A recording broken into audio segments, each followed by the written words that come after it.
These are the 20 wildest moments in Formula One history.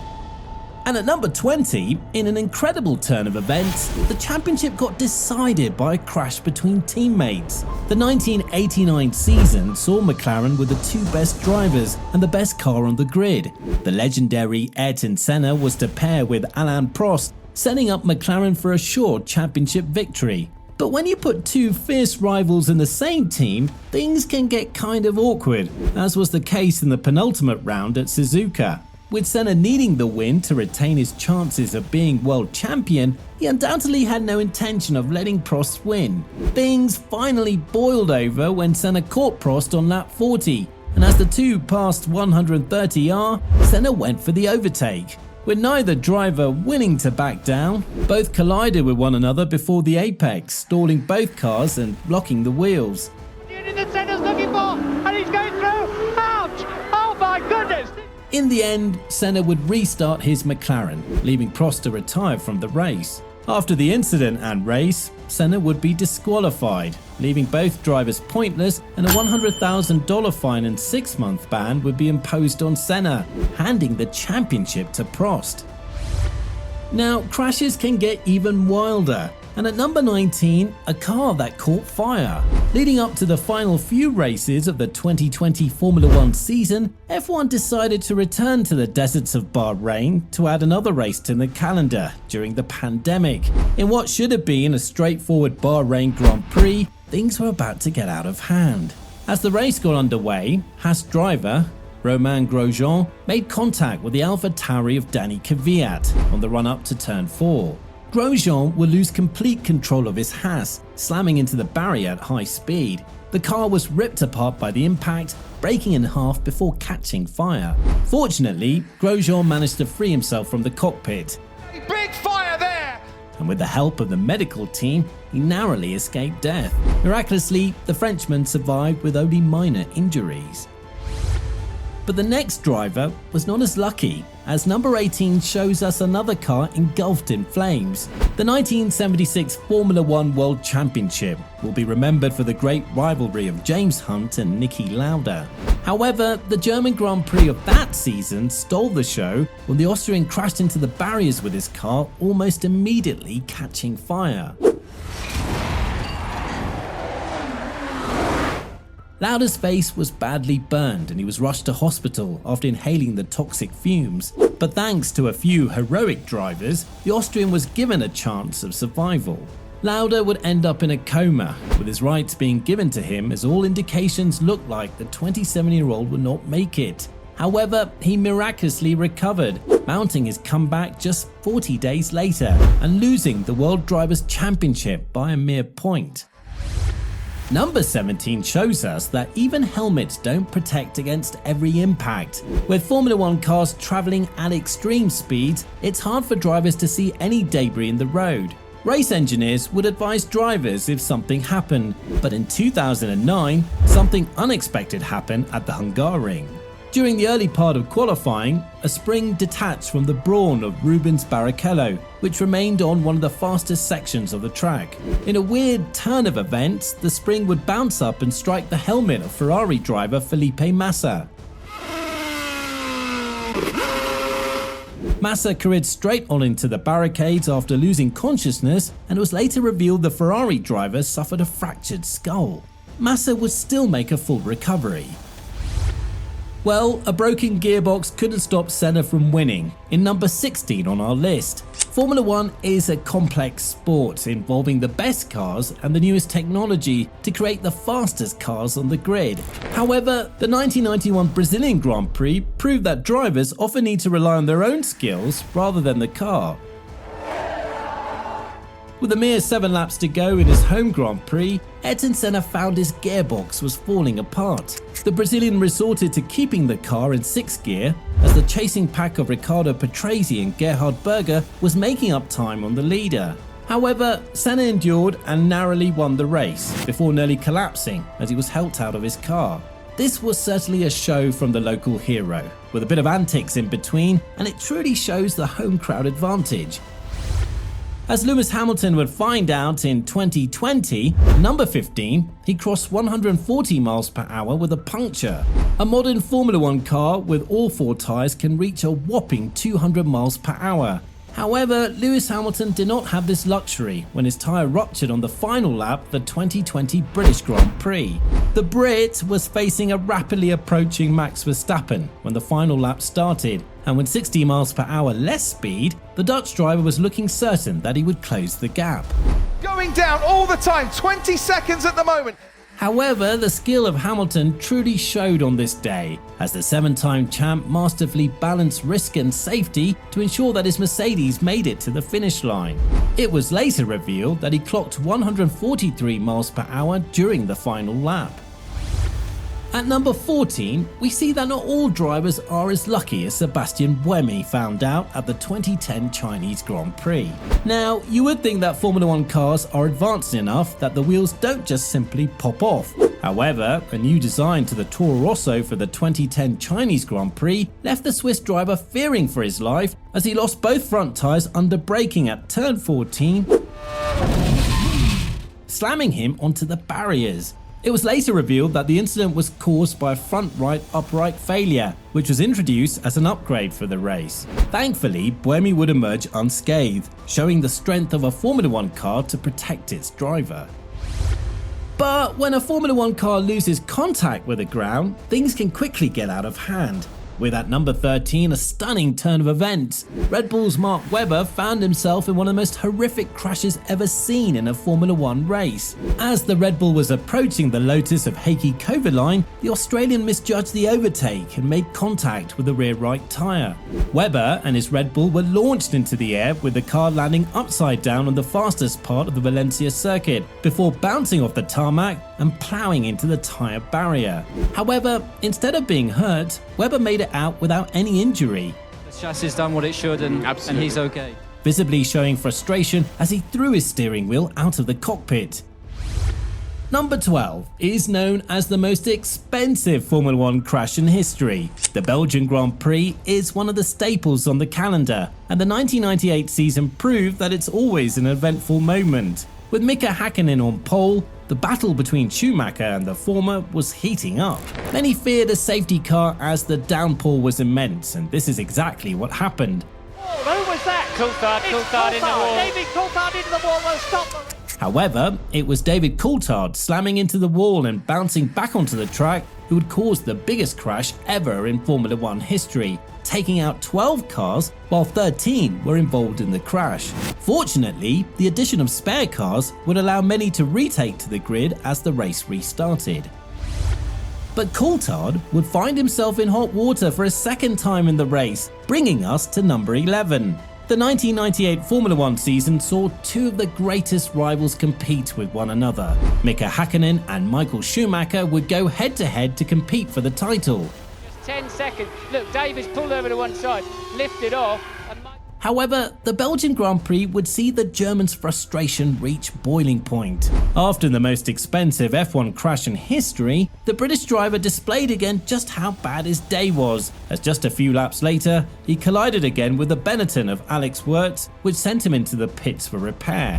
However, as he left the pit lane and careered down the straight onto Eau Rouge, the leading Ferrari of Schumacher was coming through turn 1. As Coulthard tried to give way, the lack of visibility made it impossible for Schumacher to see, and he smashed directly into the back of the Brit, breaking his front suspension. But this wasn't the end of it, as after both drivers retired to the pits, a visibly frustrated Schumacher was seen heading to the McLaren garage, leading to mechanics of both teams and officials needing to separate the two.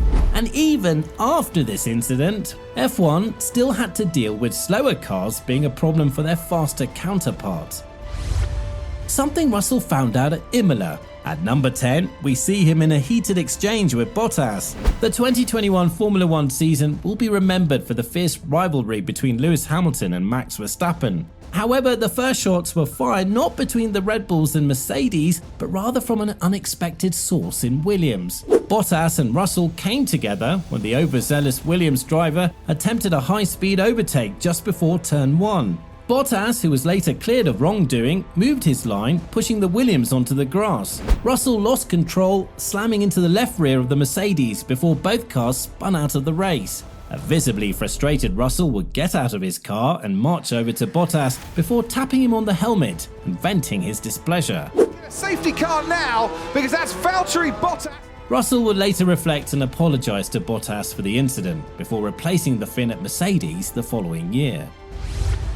Busy on the track? Not in this race. At number 9, only 6 cars take to the grid. One of the newest rules for the 2005 Formula 1 season would see drivers having to use a single set of tyres for qualifying and the race. Whilst Ferrari had a hard time with this rule due to their Bridgestone tyres, the Michelin tyre teams were setting the pace. Well, that was until they reached the United States Grand Prix. As the weekend unfolded, there was clear evidence that the Bridgestone tyres were the only ones to hold up on the banking section. Whilst Michelin tried to argue their case of adding a chicane, it was ultimately denied and only 6 cars took to the grid, all running the Bridgestone tyres. Clearly, this fascinating moment set the course for new tyre regulations in 2006.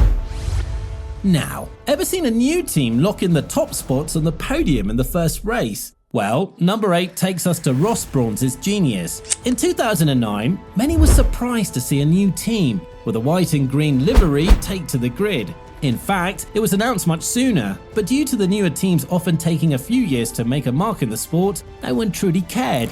However, the first qualifying session at the opening Australian Grand Prix would change everything, as both Brawn drivers locked out the front row. Button and Barrichello would finish the race 1-2, making many people wonder how this was possible. In fact, Button went on to win the championship by using a single chassis for the entire season. And while it was later revealed that the double diffuser might have given them the edge, Brawn would become the team of Mercedes the following year. The rest is history and legacy. We don't have to go far back into time to find some wild moments, as 2021 got Hamilton saying, "This guy is effing crazy, man," coming in at number 7. The two rivals, Hamilton and Verstappen, traded blows. However, Mercedes brought a massive upgrade package at the Brazilian Grand Prix, shifting the balance in favour of the Brit. While the racing was mostly clean, barring a racing incident at Monza, the frustration finally boiled over the Saudi Arabian Grand Prix. Leading the championship, Verstappen was being caught by a rapidly advancing Mercedes, and as Hamilton went for the overtake on lap 36, Verstappen pushed him off the track, and Verstappen was told to give the position to Hamilton. He was on the previous lap, and here goes Lewis Hamilton. He was last at the start of the sprint. However, the Dutch driver slowed down in the middle of the track, forcing Hamilton to drive into the back of the Red Bull. Hamilton would damage his front wing, but managed to overtake Verstappen on the following lap. Max was handed a 10-second time penalty for premature braking, handing an easy victory to the Brit in the build-up to the final race in Abu Dhabi. But it was here that 2021 added its most controversial addition to its chapter in history. At number 6, the whole world got to hear, "Max Verstappen, you're a world champion." As the season came to an end, a win for either Hamilton or Verstappen would seal the championship. Mercedes already wrapped up the constructors, and with the new Mercedes upgrades, Lewis was looking rapid in the race. After almost losing the lead thanks to a staunch defense from Perez, Hamilton pulled away, extending his lead to more than 20 seconds with only a few laps to go. By all odds, it looked like Hamilton had his 8th World Championship in the bag. However, Williams driver Latifi smashed into the barriers, bringing out the safety car and giving Verstappen a chance to pit onto the softer tyre. Down the inside, Hamilton sees him coming. It's a late lunge by Verstappen. With the field now once again back together, the Dutch driver had the clear tyre advantage, and what seemed like a controversial call from race director Michael Massey, the race would be restarted with a single lap to go. With a clear advantage and the slipstream from the Mercedes, Verstappen made his move on turn 5, and there was no looking back. The Red Bull driver would seal the deal, dramatically winning his first Drivers' Championship. Now, competing with an opponent is one thing, however when it's your teammate, things can get pretty heated, as Vettel found out in 2013, as we find out in number 5. With a fractious relationship between the two Red Bull drivers, things finally erupted at the 2013 Sepang Grand Prix. After seizing the lead early on, Mark Webber was in the driving seat, with teammate Sebastian Vettel in second place. Thanks, all of the followers who were still big today. The Red Bull pit crew ordered both drivers to maintain their position as the race concluded with the infamous multi-21 order. Unfortunately, Vettel had other plans and simply defied the order with 13 laps to go. The German overtook his teammate on the outside of turn 4 and went on to win the race. He would face massive backlash afterward, including a heated moment in the cool-down room from teammate Webber. This proved the final straw in the relationship between the two. Another wild relationship takes us to number 4, where Mercedes grants Verstappen his first victory. With Rosberg being the only viable challenger to the dominance of Hamilton, the teammates' relationship quickly turned sour at the Spanish Grand Prix. Just as the race started, Hamilton attempted to overtake Rosberg just before the right-handed turn 3, which would have given the Brit the inside line.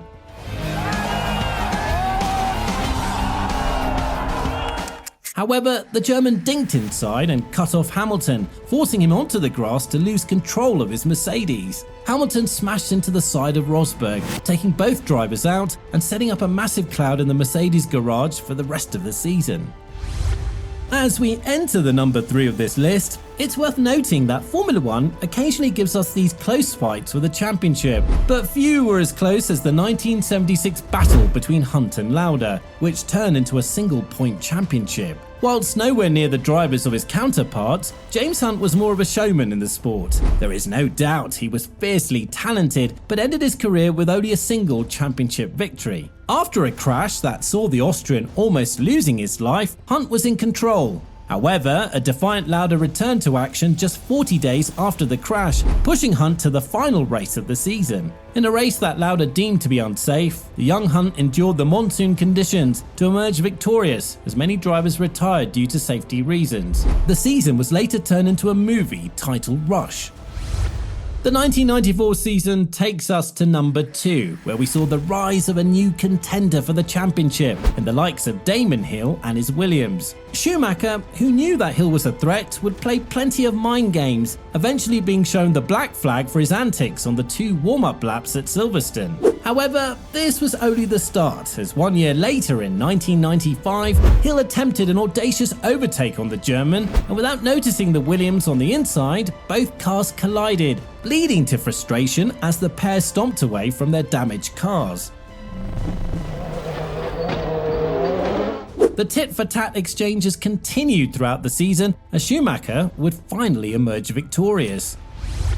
Now, number 1 takes us to a Grand Prix every Formula 1 fan will remember. It's the weekend that changed everything. After the San Marino Grand Prix 1994, the landscape of Formula 1 would never be the same again. At the Grand Prix held at Imola, the F1 organisers were facing a weekend of nightmares. During the Friday practice session, Rubens Barrichello crashed, barely making it out alive. But it was the day before the race that disaster struck. Austrian driver Roland Ratzenberger would never drive another Grand Prix. His car crashed during qualification for the race.